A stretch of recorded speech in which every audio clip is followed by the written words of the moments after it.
All right, let's talk about vectors in 2 dimensions.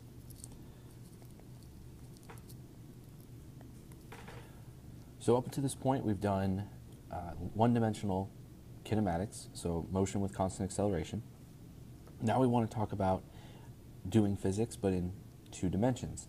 And before we can do that, we need to understand how to talk about vectors and how these things come together and break apart for 2 dimensions. All right, so I think the biggest thing we can talk about first is an example with how vectors and scalars are different in 2 dimensions. So if you imagine something like there's a spot here, call this the origin, and our job is to get up to some location. Okay, so imagine it's like a treasure map. Okay, now if there's stuff in the way, so there's no direct line to it, we have to go around.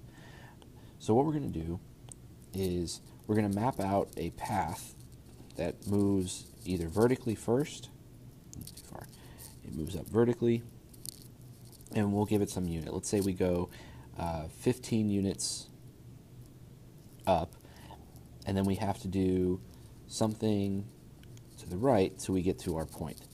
Okay, so we'll say that this is 8 units to the right.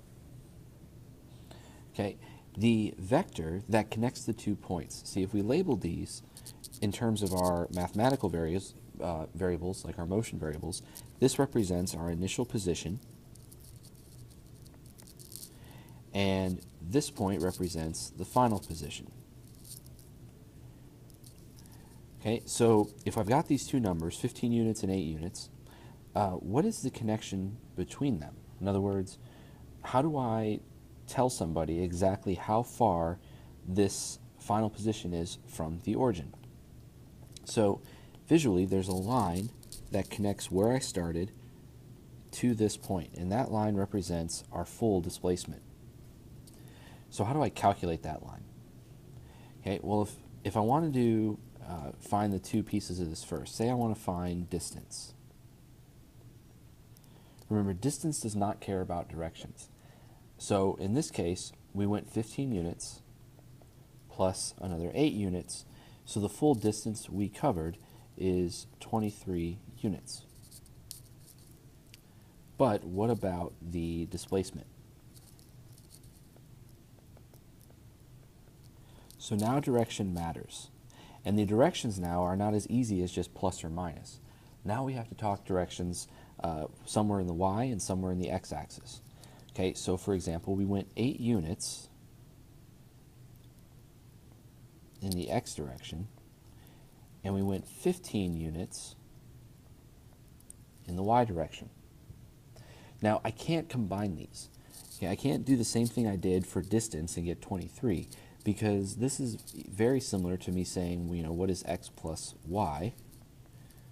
Okay, you can't do that. X plus y is 2 different things, so it stays x plus y.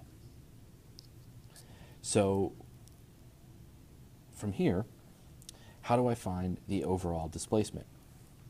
Now there's a couple ways. If you look at the geometry, you probably can see right away that the displacement is the hypotenuse of this triangle, which means we would take the square root of, if you remember your formula for Pythagorean theorem, it'd be a squared plus b squared. So what we're going to do is 15 units gets squared, okay, and then we have 8 units.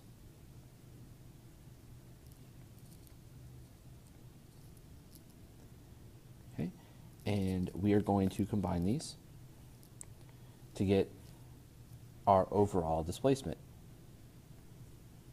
which happens to be exactly 17 units. Okay, and so this represents the length of that hypotenuse that connects the point. But you'll notice that when we wrote this, you couldn't just add the 8 and 15 when they're vectors. You had to actually separate them as x's and y's, and the only way we can combine those is through Pythagorean theorem. All right, so that's the basic idea. We've got 2-dimensional motion, so distance, who cares about the direction, but for displacement we have to be a little more specific. Now you can have a problem, for example, that puts a little more process to it. So say, for example, we've got the origin, Okay, and we've got our location right there. And say this time we move upwards, we'll say 3 units. We move over 5 units. No, it's not scaled right. Let's do 2 units. Then we go up by 7 units. Then we'll go to the right by another 7 units. Then we go down, say 1 unit, and then over 2 units. So if this is the path we took, the idea would be there's a lot of distance covered, but what is the displacement, the line that connects from where I started to where I ended? So how do I find the length of that line? Well, if I draw the triangle, it means that overall I only displace so far in the x direction, and I only displace so far in the y direction. So we start by asking, what are these values? Okay, and remember, you can only do like components. In other words, if I want to try and find this x component, I can only add the x numbers, right? Or just rather, I can only combine those numbers. If I want to find the y component, I can only combine the y values. Okay, and keep in mind that for each of these values, they do have directions to them.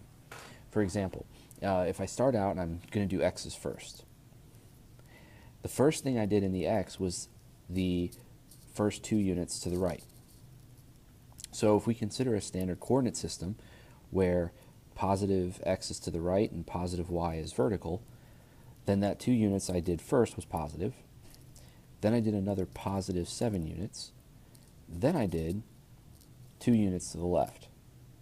So that means the length of what I've done, my net displacement horizontally, is just going to be 7 units. It's the vector sum of these 3 numbers. Okay, now what about in the y direction? So now in the y direction, we do kind of the same thing. We start by saying I went up 3 units, so that's a positive 3 units. Went up another 7 units. Then I went down 1 unit. So when I combine these, I get a total of 9 units vertically. So now, basically, I have a triangle that says I started at the origin, I went up to this point, some distance away, such that the final location was 9 units up and 7 units over.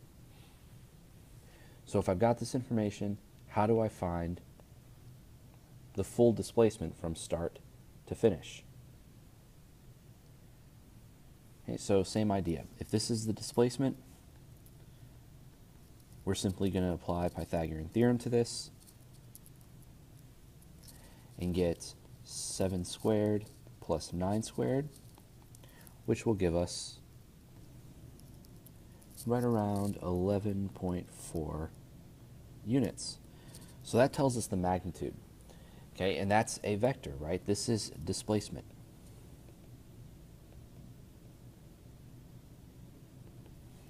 Okay, the distance would simply be the sum total of all the numbers without caring about the direction. So we did 3 units, then 2 units, then 7 units, then 7 units, then 1 unit, then 2 units. So in total, we did 22 units.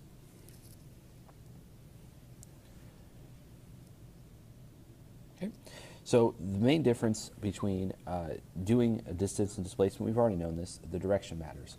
In 2 dimensions, what's important is you can only look at each dimension separately. I can only look at x values and I can only look at y values separately. If I want to combine them at the end, I can do that by using the Pythagorean theorem. But up until that point, they're all separate numbers. I cannot combine unlike components. Okay, so how do we actually, now that we've done a little bit of the math of that, let's look at how to actually look at vectors in space. And so if I've got this line here, okay, this line represents a vector. So the way I'll denote it is we'll call this vector A. Okay? And the way we make sure that this letter A represents a vector is we draw this little arrow on top of it. Okay, that means that it's a vector. Okay, and when we look at the pieces of the vector, okay, where it points, simply where it points tells us the direction, and however long the vector is tells us the magnitude.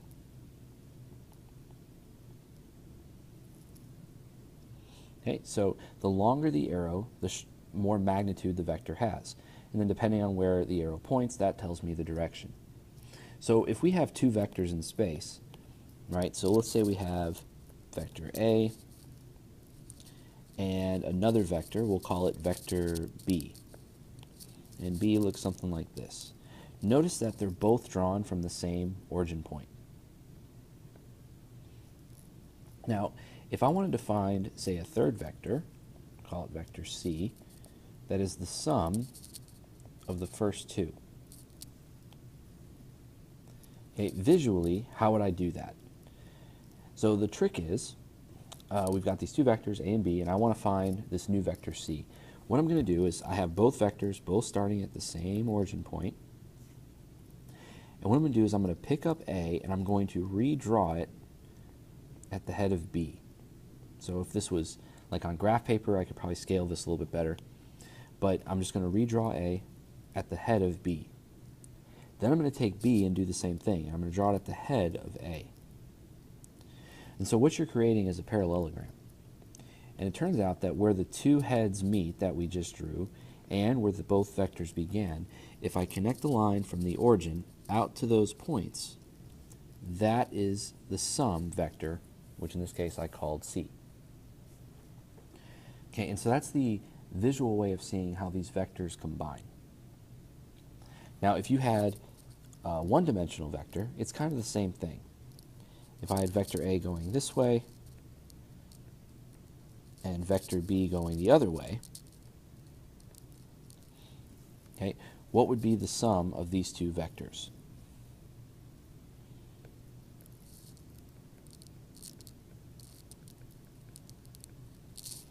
Okay, well, I do the same thing. If I were to draw one of these vectors, say I draw vector B on top of A, okay, the idea would be you could see that where this blue line overlaps the green line, since they're pointing in opposite directions, they in fact cancel out. And what remains then,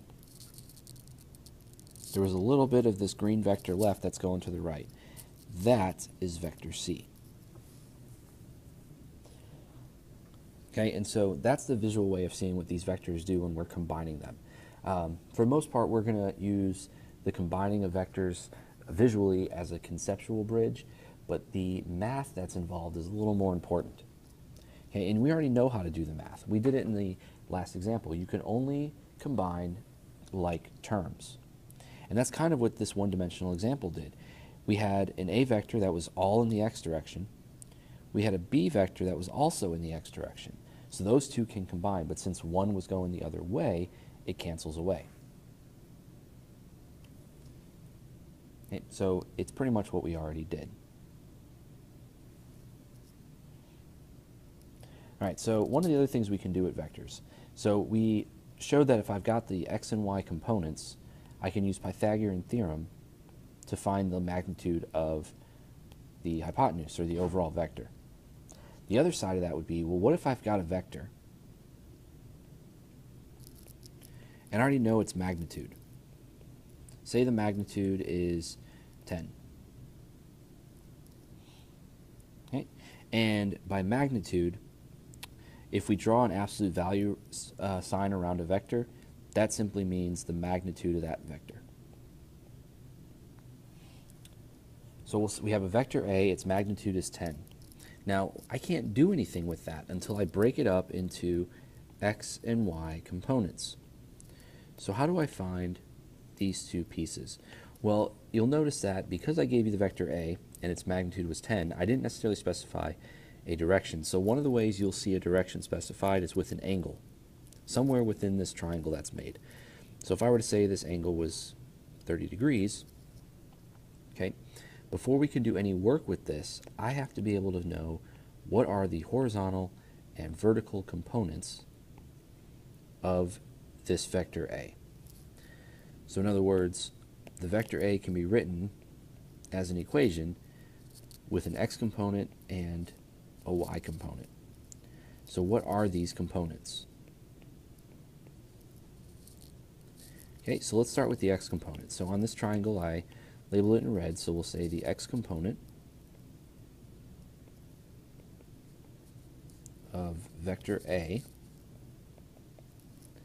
is what? Well, let's label out the triangle. So this horizontal line, the red line, is what to the angle. Now you'll remember this in a math class. We call that the adjacent side. And then the side on the opposite side to the angle is your opposite. So if you remember in your math class, you learned this fancy little phrase called SOHCAHTOA,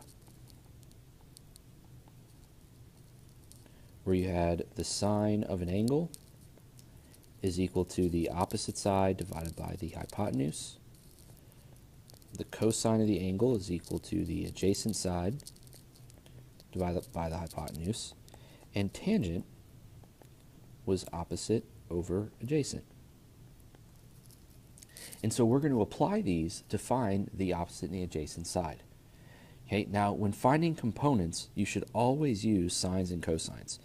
We tend to save tangent when we're looking for the angle. So only use for finding the direction,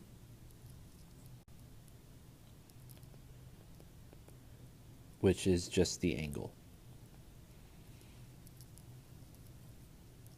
So we're trying to find components, so we're going to try and use sine and cosine. So we're starting with the x component, which is the adjacent side. So between sine and cosine, the one we would use would be cosine, because cosine has adjacent in it. So we write out the cosine of the angle, which is 30 degrees. Okay, and that's equal to the adjacent, which we don't know. That's the x component of A, divided by the hypotenuse, which has a magnitude of 10 units.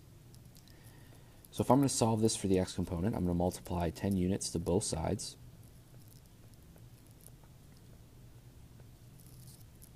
Okay, plug this into a calculator, and you're going to get right around 8.7 units. Okay, now I want to find the opposite side. Well, opposite is in the sine function. So I'm going to do pretty much the same steps. Sine of 30 degrees, which is opposite over hypotenuse, which in this case the opposite side is the y component, AY, and the hypotenuse, which is still 10. So if I want to solve this for AY, I'm going to do 10 units times the sine of 30 is equal to AY, so the y component will be 5 units. So that's how we can break a vector up into components, because then we can use the components to solve a one-dimensional problem. I can use the y component to solve just the vertical motion, then I can use the x component to just solve the horizontal motion. And if I need to recombine them, we've done that already. We did the Pythagorean theorem. Now the only other thing to show is if we go back to that example from the first slide, okay, you'll remember we had a vector pointed off in a direction. It had 15 units vertically, and it had 8 units horizontally. So we know the magnitudes of each component. We did Pythagorean theorem to find the magnitude of the hypotenuse. The only question then is, what is the angle? What direction, specific direction, is this vector pointing in? So I mentioned that you want to reserve the tangent function to find this angle. So tangent of theta is opposite over adjacent.